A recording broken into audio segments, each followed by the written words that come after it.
કેમ છો મારા વાલા મિત્રો તેમજ સ્નેહીજનો તેમજ મારા ફોલોવર મિત્રો મિત્રો આમાં એક ઘાસ છે ને એ હમણાં વાવ્યું હતું, પણ તેમ છતાં પાણી મૂક્યું એટલે વારંવાર આ ઘાસ પાંગરી ગયું છે.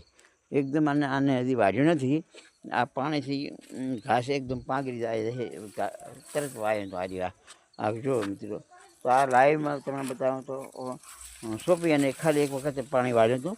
તેથી આ જો મિત્રો, અમુક જગ્યાએ થોડું નાનું છે, ત્યાં પાણીના ભરાવ નથી છો.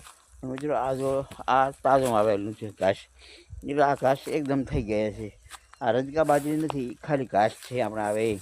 હવે બીજું પાણી વાળવું છે તરત જ. પણ મિત્રો આ જો એક સરખું ઘાસ એ થઈ ગયું છે, ચોટી ગયું છે. એમ કે ભૂથું થોડા નાના હતા એને સોંપ્યા હતા. તે નાના ભૂથું સોંપવામાં મજા છે, કારણ કે નાના ભૂથું આવડા ભૂથું સોંપશો ને એટલે એ તરત વિકાસ પામશે અને સારા એવા સારવામાં મહિનામાં તૈયાર થઈ જાય છે.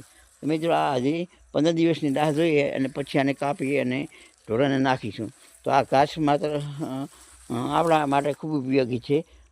જોકે જુવાર, મકાઈ, બાજરી એ ઘાસ હોય એના કરતાં આ ઘાસ ઘણું ઉપયોગી નીવડે છે પશુઓ માટે. અને બધી રીતે તમારે 4 મહિના સરખું ઊભું રહેશે. એટલે મિત્રો આ ઘાસ આપણે વાવવું જ, અને સર્વેને પશુપાલન માટે આ ખૂબ ઉપયોગી હોય.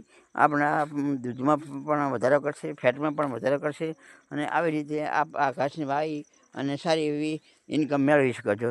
તો મિત્રો વિડીયોમાં આટલું જ બસ ટૂંકમાં પતાવી નાખું છું. અને આપ બન્યા રહો વિડીયોમાં.